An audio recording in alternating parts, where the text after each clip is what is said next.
We're here with Scott Williams today, guitarist from Winston-Salem, North Carolina, going through his guitar picks. Be-Bop-A-Lula, Gene Vincent, and the Blue Caps, Cliff Gallup, lead guitarist.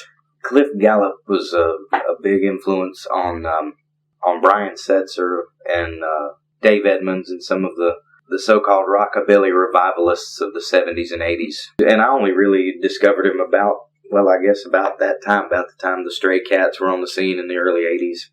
I could go back and listen and I think, man, that dude sounds cool. And I mean, he was a country guitar player, pretty much. He was into some jazz things. He was into Les Paul, which, I mean, for the better part of the last 60 years, show me a guitar player in this world that has not been influenced, in this country anyway, that has not been influenced by Les Paul, for that matter, Chet Atkins or Merle Travis. Yeah.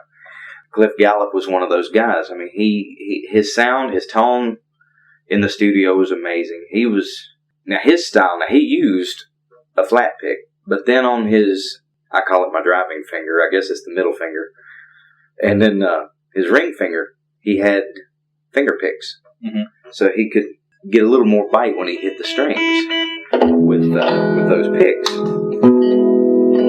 And he used a lot of jazzy chords, and then his solos, he would use the can opener a lot.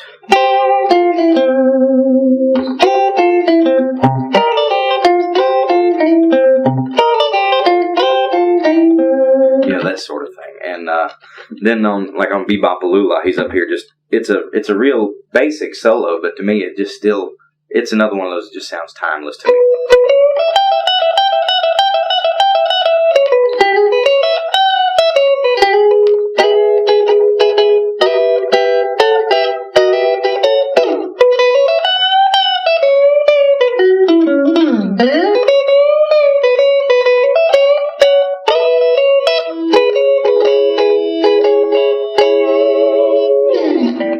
Now, I got my first guitar, I guess, when I was 14, 15, something like that. And, I just got a little cheap acoustic, which is, I guess, how most guys end up starting. So with that, all I wanted to do really, I was singing in church, and I just wanted to learn how to play, just a few chords on the acoustic, just strum and accompany myself while singing. I guess a couple years later, I got me a little old cheap electric guitar and a little amp. So that's when I started wanting to do things like Mystery Train and Rebel Rouser. That one stands out. Mm-hmm. I always remember when I was growing up, I guess it must have been like on Friday nights, since we couldn't stay up late during the week, obviously. But it seemed like every now and then B.B. King was on. Mm-hmm. And I think, yeah, that sounds cool. I mean, I could hear other guitar players and it wouldn't come out at me like that. Mm-hmm. But, if BB was on the Tonight Show, we'd be watching that. Well, here's a guy that not only looks different, he sounds different, and he sounds good, And he did. I mean, he had just tremendous tone and command of what he was doing. So at 5 years old, you're watching the tube, and it's like, at 12 midnight, and you're probably thinking, what in the world is a 5-year-old doing up at midnight? even on a weekend, Let's see if I can pull one out of here. Been so long, I play in a country group now, Let's see. Hey, everybody, let's have some fun. Only live once, and when you're dead, you're done. So let the good times roll.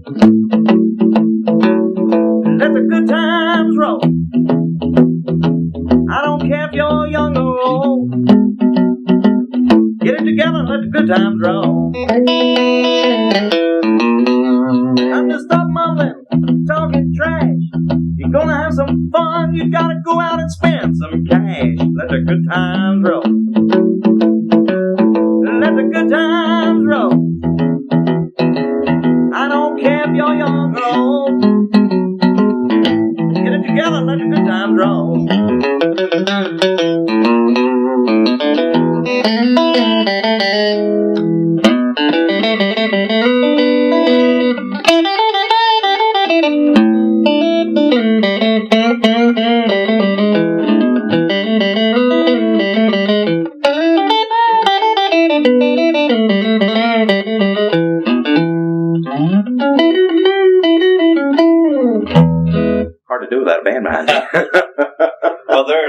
They missed the gig, right? That's right. They didn't get that memo, did we?